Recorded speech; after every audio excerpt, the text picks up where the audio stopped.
Hello everyone, আশা করি তোমরা সবাই খুব ভালো আছো আর আমিও খুব ভালো আছি। আমরা দুজনে মিলে রেডি হয়ে বেরিয়েছিলাম পিসির বাড়ি যাবো বলে। দুজনে মিলে আম কিনে সোজা চলে গেলাম রেল স্টেশনের ওখানে।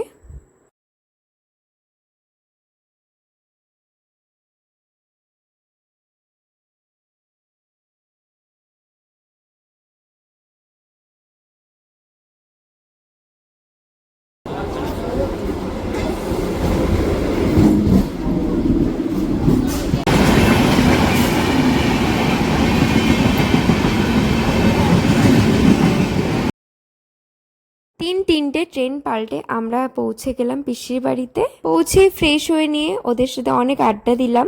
তোমরাও দেখো, অনেক মজা করে আমরা যখন একসাথে থাকি। তাকাও, আমাকে একটু করে দাও।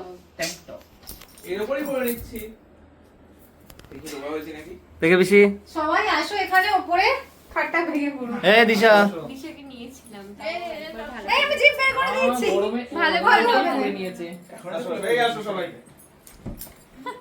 এই লাস্টে সবাই একটা সেলফি তুলবো। হ্যাঁ হ্যাঁ হ্যাঁ। আর আমরা খুব ভালো দিনে গেছিলাম। আমার এই বোনটি, মানে আমার পিসি শাশুড়ির মেয়ে রিয়া বোনুর বিয়ে হয়েছে, 3 মাস কমপ্লিট হয়েছে। ওর বিয়ের ব্লগ তো তোমাদের সাথে শেয়ারই করেছিলাম।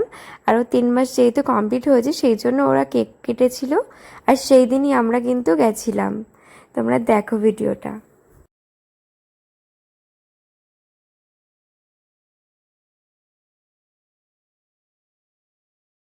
প্রস্তুতি এই নিচ্ছি। না কাটার পর একটু সবাইকে এরকম ভাবে একটু ভিডিওতে দেখিয়ে দিস, ঠিক আছে? লাস্টে সবাইকে হ্যাঁ দাঁড়াও। সবাই এরকম করবে। বল বল বল বল। হ্যাপি 3 মাসের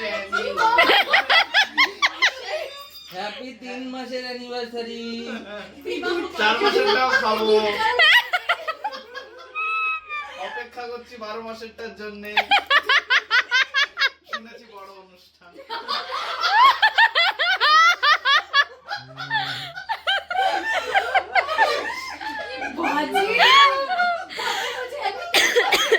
শুনেছি বড়। এই মাসি খেতে বর্ষা মাসি দিশার অব্দি এসে পৌঁছায়নি। এই না কেন ভালো খেতে পারি। পেটটা ভালো করে না? কি হবে মুখে লেগে রয়েছে। এবার ভাই, তুমি একটু ওকে খাইয়ে দাও।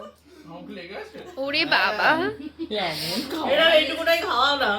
না একটু বেশি করে হাতে খাও। মনে খিচুড়ি করছে না দুজনে মিলে মনে হচ্ছে হাতের নোংরা বাকি রেখেছিল। না নাও। উঠছেই না ওদের এই একে তোমাকে দিছো। বাবা ঠিক আছে। কাটিং এর পর আমরা ডিনার করতে বসে পড়েছিলাম। রাতের মেনুতে ছিল ফ্রাইড রাইস, চিকেন কষা আর সাথে ডিমের একটা রেসিপি। তো তোমাদের ভিডিওটি কেমন লাগলো সেটা কিন্তু অবশ্যই পরে কমেন্টে আমাকে জানাবে। ফুল ভ্লগটা না দেখলে অনেক কিছু মিস করে যাবে।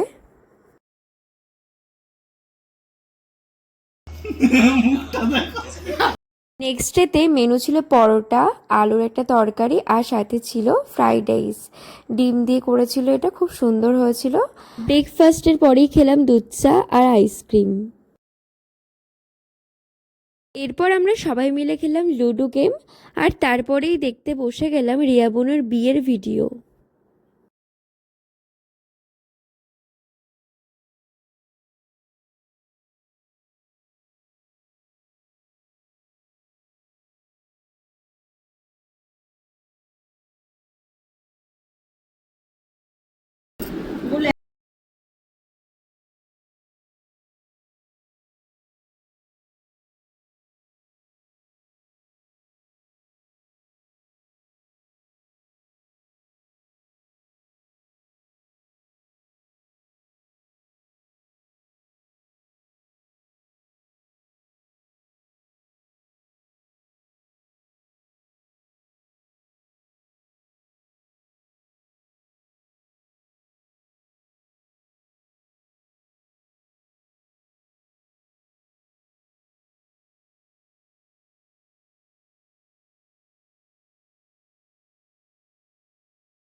আর আমরা যেহেতু বাড়ি ফিরবো খুব তাড়াতাড়ি আমাদের খেয়ে দিয়ে বেরোতে হলো, আর সেই জন্য তাড়াতাড়ি খেয়ে নিলাম। আর মেনুতে ছিল মাটন কষা, দই কাতলা আর ডাল। আর তারপরে আমরা ট্রেনে উঠে গেলাম। প্রত্যেকবার যখন পিসির বাড়িতে যাই আর আসার পথে আর যাওয়ার পথে এই দক্ষিণেশ্বর মন্দিরটা পড়ে, আর প্রত্যেকবার আমি ভগবানের দর্শন না পেলেও এই মন্দিরের দর্শনটা পাই আর খুব ভালো লাগে। তো এই ভ্লগটি তোমাদের কেমন লাগলো অবশ্যই কমেন্টে জানাবে, আর ভালো লাগলে একটা করে কমেন্ট করে যেও। তো চলো আজকের জন্য এইটুকুই, বাই।